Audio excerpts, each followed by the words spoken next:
I've been doing relationship shows all during COVID, and the one that took off was my Monday night show, When the Right One Comes, from a male perspective. The women lined up. I mean, hundreds of thousands have watched that show. We were going to do it one time. Now it's like 30 weeks later. They want to know the men. I tried to do one with all women. Like, oh, we don't want to hear that. We hear them all the time. Because when men open up, they really open up. That really don't matter, because guess what? My grandparents was married 60-something years, and that's who raised me. And the very thing that I saw is the very thing I struggle with. But you got to check your DNA, because you can be raised by somebody or see the example, but what's in your bloodline? See, my daddy, Papa was a Rolling Stone. So I fight my daddy's demons. It turned out amazing. We did about 12 songs, and we chose Lord, I Need a Miracle right now because of what's going on. Yeah. Right now, who couldn't stand for a miracle in their life?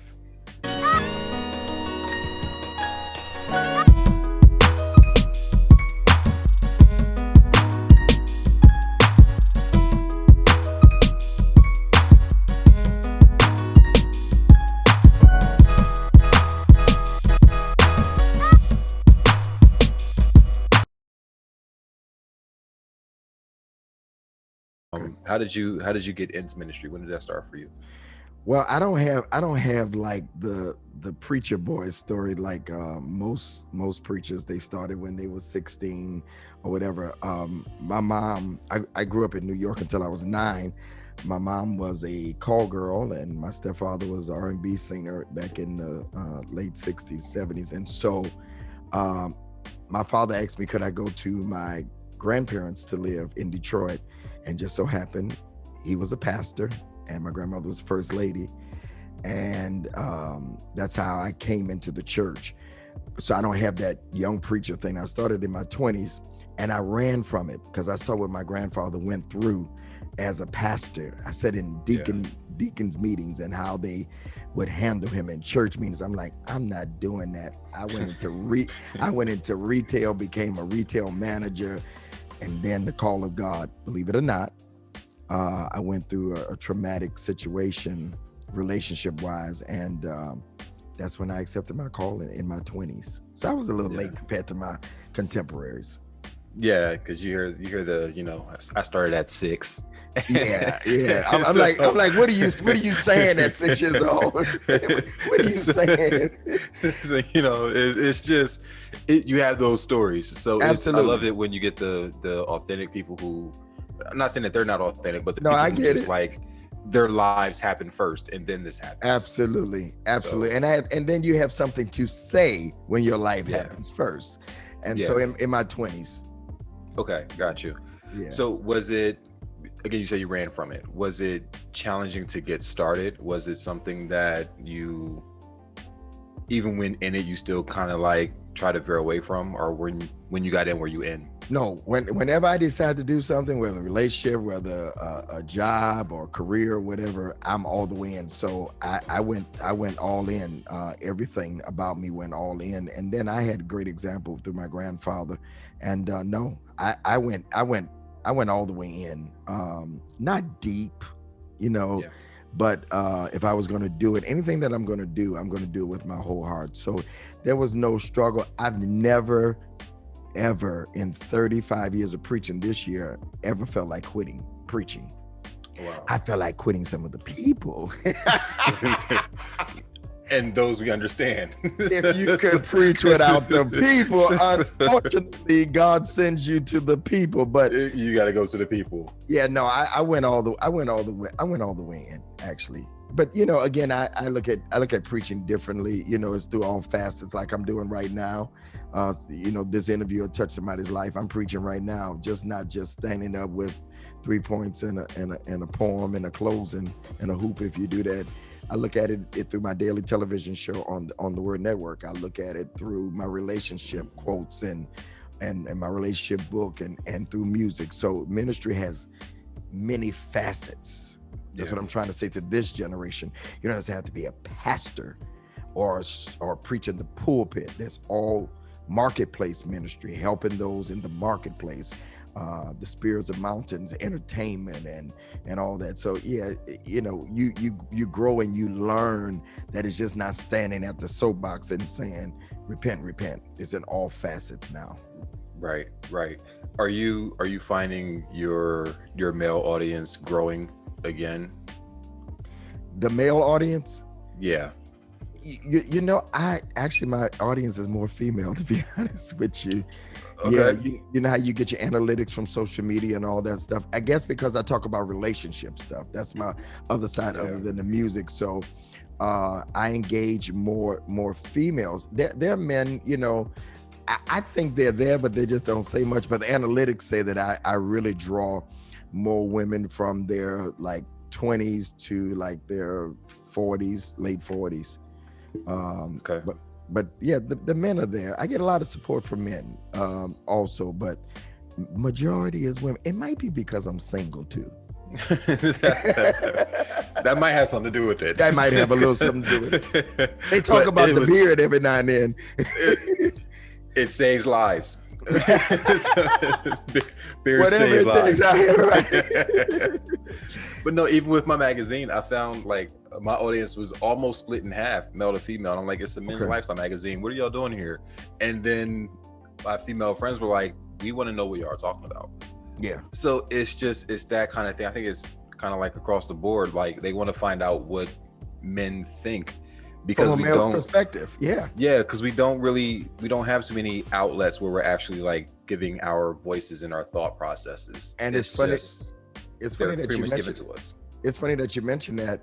I've been doing relationship shows all during COVID, and the one that took off was my Monday night show, When the Right One Comes, from a male perspective. The women line up. I mean, hundreds of thousands have watched that show. We were going to do it one time. Now it's like 30 weeks later. They want to know the men. I tried to do one with all women, like, oh, we don't want to hear that. We hear them all the time. Because when men open up, they really open up. So I get it. Yeah, absolutely. Is it, for you, was it challenging when you started going into different avenues with your ministries? You have books, you have music, you have podcasts. So it's like you're across the board. Was that challenging for you, or was it something that just kind of came easy? Came easy and organically. Challenging part is getting enough help to do it all. Challenging part is to stay up on it. Challenging part is that I'm content oriented. So you have to continue to daily put out and check on and make sure your content is fresh, and you're not, you know, especially my relationship stuff and the music and just everything. And then once you get it out, you have to do all of this. You know, I have several interviews today. I have shows today. I have a prayer call today. I mean, in one day. So challenging not to get it out, or it just organically happened. Yeah. I probably would have planned better. I got a new book and a new single and a new CD coming out all at the same time. But yeah. But you gotta let it happen when it happens. It's a good season. I've learned, like, just when it's there, let it be there. Don't try to hold on to it. Like, just things happen when they're supposed to. Absolutely. And COVID, you know, I outside of the hundreds of thousands of people that have died and people that have to suffer and lose their families and all that, staying in the house and doing my thing, I birthed things out of me that I've been talking about and was too exhausted to do in the ripping and the running. But a new book, new single, new CD coming out, relationship pieces taking off, and so it's good. And then comes this app called Clubhouse that I got. I got clubs on there, 2 clubs on there. It just has taken off. So I don't have that testimony that, oh my God, I lost this, lost that. Thank God, family is good, and I really pray for those though that we've lost. But it's been a good 11 months. Yeah, no, I tell people a lot, like, if you're able to stay healthy and your family's able to stay healthy, this is one of the best times in your life. It is. It's the moment to be reconnected back with people that you love. It's a moment to reconnect back with yourself and figure out like what you're doing with your life. If you utilize it properly, you come out of this with something. Absolutely. Even if that means like spiritual growth, personal growth, like getting to know yourself. Yeah. More. Yeah, yourself, your kids, like if you're married, your wife, it's like you get to take that focus of the world away and just internalize all of it.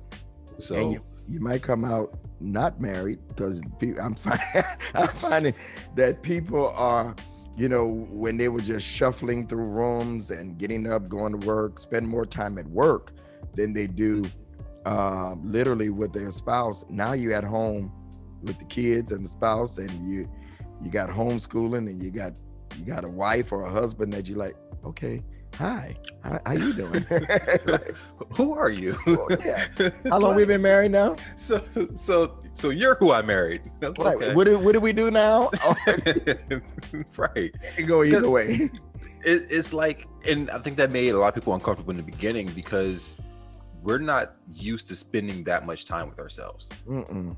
Like we have lives of distraction, and if you don't want to deal with something, there's a distraction you can go find. There's a brunch you can go to, a dinner you can go to, a club you can go to, movies, quote unquote, run errands, you can go shopping, do whatever.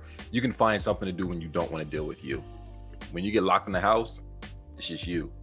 Even though you're by yourself, because I'm an introvert, after I would finish my TV show every day, I go sit at Starbucks and work, and there's all these people that because it's like a family at Starbucks. All of us go there, and I work until late, and then I come home, and I don't have to deal, man, my furniture and stuff, they like, who is this dude for the last 11 months? So even though you may be by yourself running errands, doing all that, you're still not paying attention to the things that really you should be paying attention to, your life.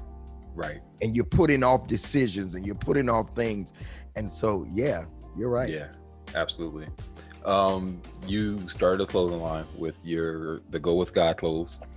How did that happen? Was it just, again, you realizing everything with you is organic? Clubhouse. So we do a thing on Clubhouse with I do a thing with a friend, Tim Clinton, because I do the relationship piece, and he asked me to be a part of it.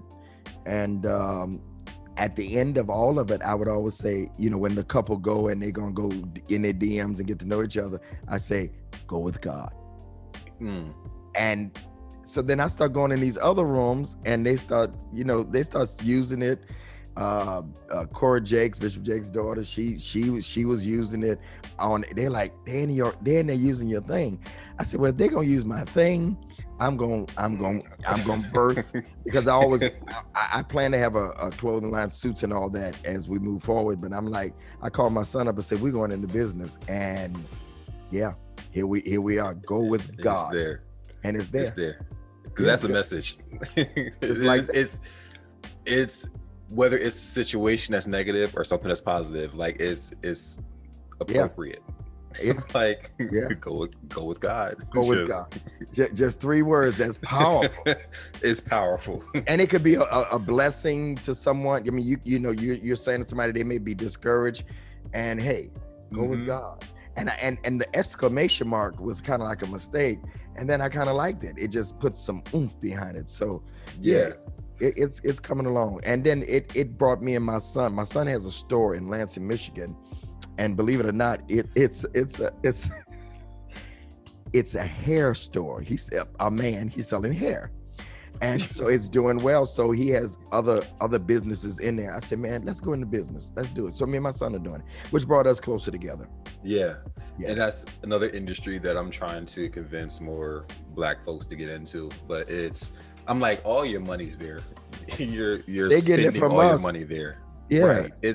I think it's last time I saw it was like, I think 80 or 90 billion dollars a year. I'm like, y'all need to open up a store. Yeah, well, he's done it. He got them bundles, and the ladies, they're saying it's good. It's called, I said, I don't know if I like the name. It sounds like something else. The Doll House. It sounds like something else. But I say, hey, if it's working, and then he's on campus of Michigan State. So. Oh, wow. Yeah.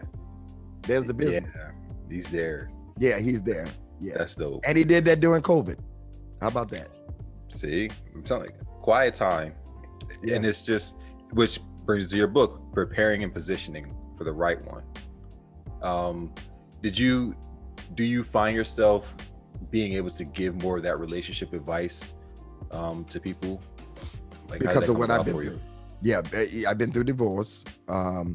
And, you know, there are people that were asking, you know, well, you had failure. How can you give relationship? I said, that's where you want to get it from somebody that's been through something. A lot of people are teaching relationship through theory, you know, what they think, but I'm giving it to you from experience. And if I can help you through the pitfalls, I was married 20 years. I've been married more than once, twice.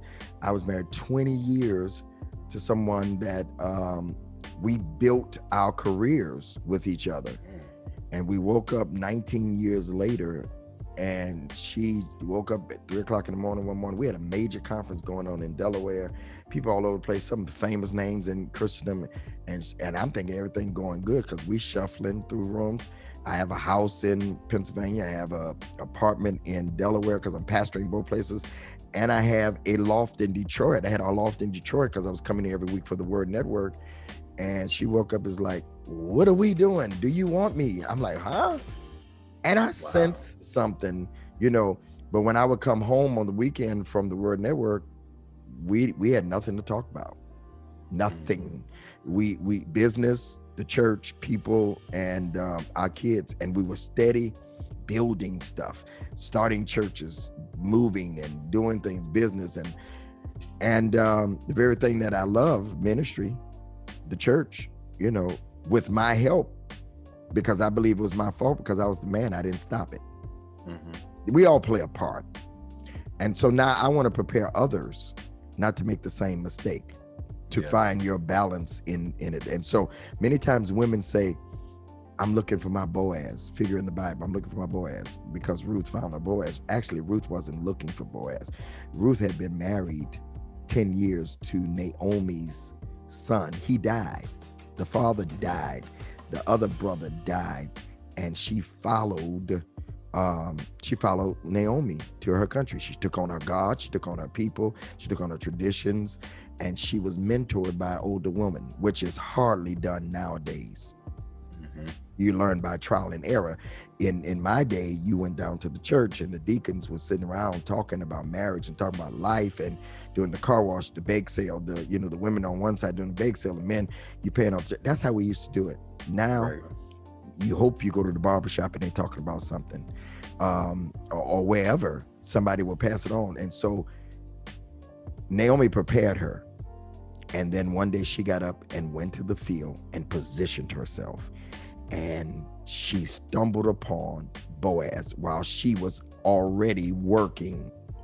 Don't wait for a man to get you going, to fund your life, fund your own life. And then that has a lot to do with the kind of man you're going to find. She found him in his field. And so that's what the book is about, preparing yourself and positioning yourself for the right one. It's been out for maybe a month and it's doing tremendous. Nice. What do you find when you're giving advice? What's the biggest, I guess, disconnection or issue, male and female? For women are in a hurry and men are not. women like we meet in February. I want to know what we're doing by April. You know, that's women. That's women. And a man like, what you mean what we're doing? We're enjoying each other. And one of the things that women assume is because a man takes them out consecutively months, that they're in a relationship. You know, there are a lot of people that are in relationships and the other person don't know. Yeah.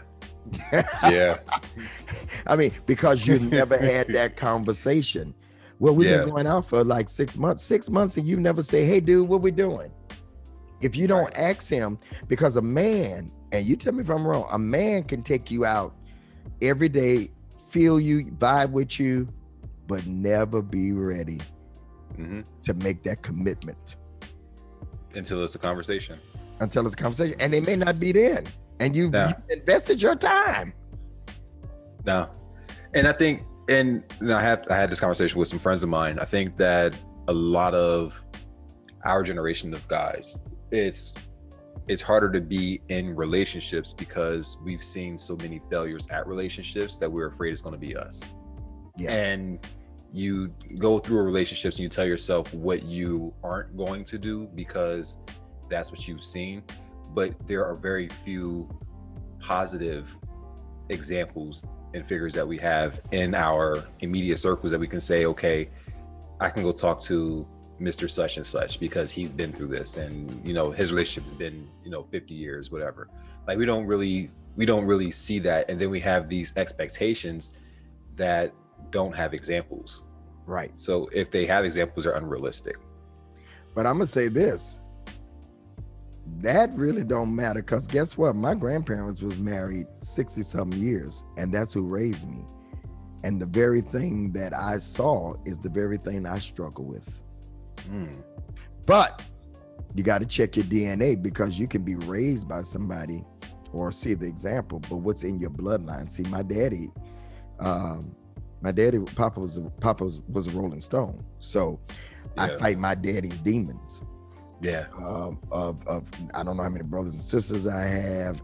Factually, he was married only for he married a young girl, and he was married only for long enough for them to have 2 kids, maybe 3-4 years.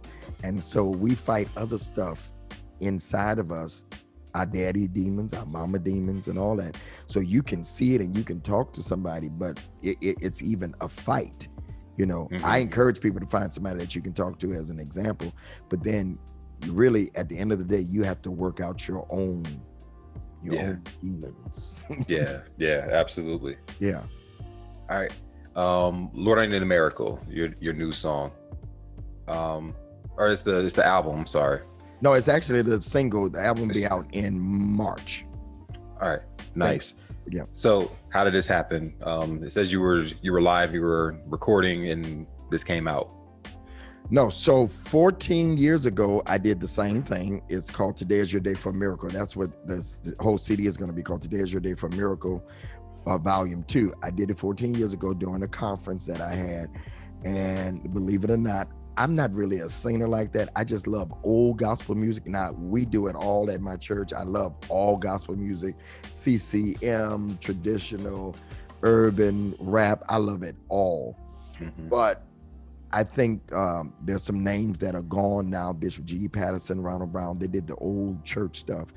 And so I was like, I told my son in ministry, he's a musician for Word Network also, and I was like, I need to do another CD. We had been talking about it.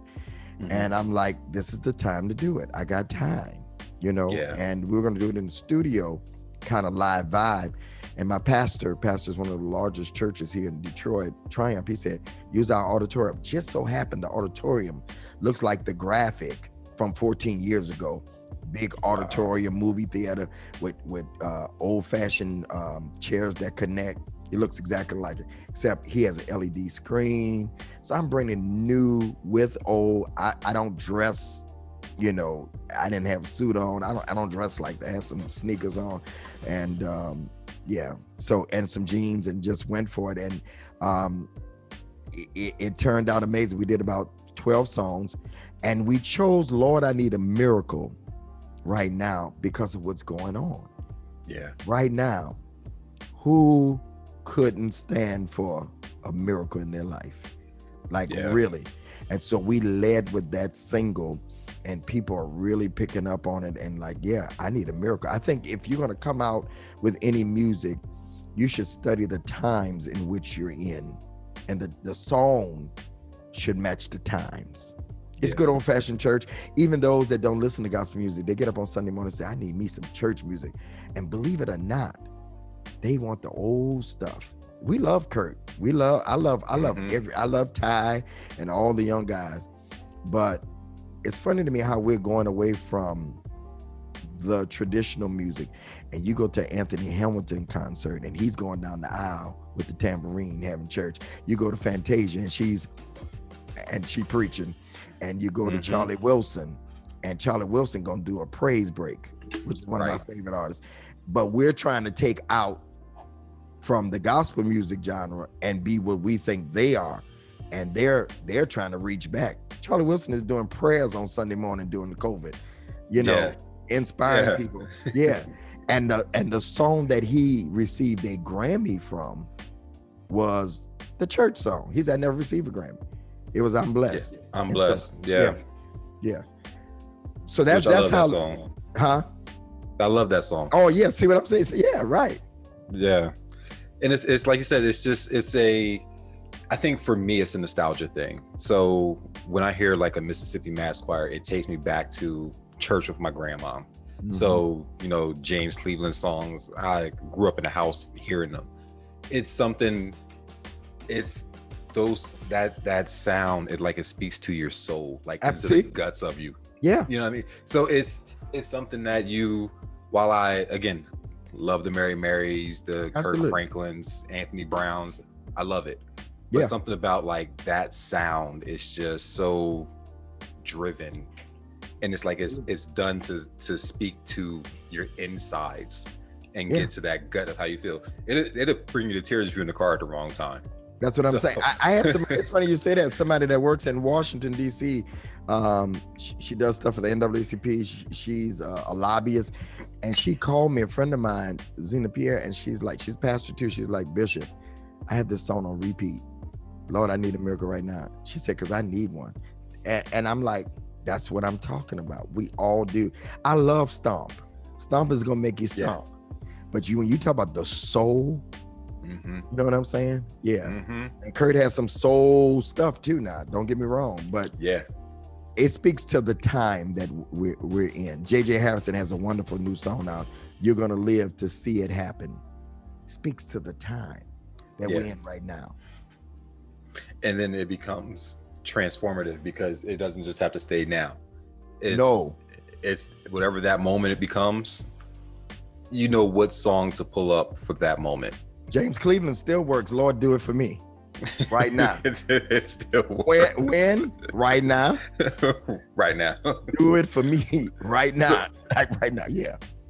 And I think that's what's great about the direction of gospel music. It's generations are tapping into it now, and it's for a moment it was like because it was cool, and then it now becomes like, no, these things are like messages, and they're catching on to the messages in the music. So I think it's a great genre. It went from being Sunday morning to Wednesday afternoons to Tuesday night, Monday morning. It's like it's no longer like we're listening to this on Sundays. No, and I notice people that I know, I've hung out with people and they have their playlists, and in the middle of their playlist listening to Snoop or something comes a gospel song. I'm like, I mean, that's how this generation thinks now. What's wrong with it? You might hear a traditional song, and I've been with people, they got their playlist on, and it'll go from, Babyface or anybody, Layla or her, and then here comes Mary, or here comes a gospel song, even Mississippi Mass, like you said, because it reaches the soul. It's inspiration. Yeah, I have a friend, and it literally went from Meg Thee Stallion to Shirley Caesar, and I was like, now you need to pull over and pray. Like, it's something balanced. But they don't view it like that, though. I mean, and they don't view God like my grandfather viewed. I don't even view God like my grandfather viewed him. You know what I'm saying? He's not this guy that's got a rod and he's just beating the hell out of you. I'm sorry, I didn't mean to, No, but that's real. I mean, he is a God of correction. I get that, but not every little thing that you're doing. So. Yeah, like I tell people, like, I pray differently. Like, I pray different from my grandma. Like, there was a process when she prayed, and I was like, if you tell me God is my best friend, then I should be able to talk to him like my best friend. Like, there's a conversation instead of this strategic process, and this is what I'm going to say and how I'm going to say it and how I have to address it and how I have to start and how I have to. It's like it doesn't feel natural. Right. So it's like I have moments I'm like, hey, look, what's happening? Something's wrong. And it's just being real in your conversations and allowing that to be your prayer. And letting people know like how you do what you do is how you do it. Absolutely. So nobody can say how you talk to God is wrong. As long as you have the result. You got the result from saying, "What's up, God?" So it's working. It's working. All right. So what's the website for you so people can keep in touch with you, find out your music, get your merchandise? GregDavisShow.com. GregDavisShow.com. Relationship book. You can get Go With God, and of course download the music at all your digital outlets. The video is on YouTube.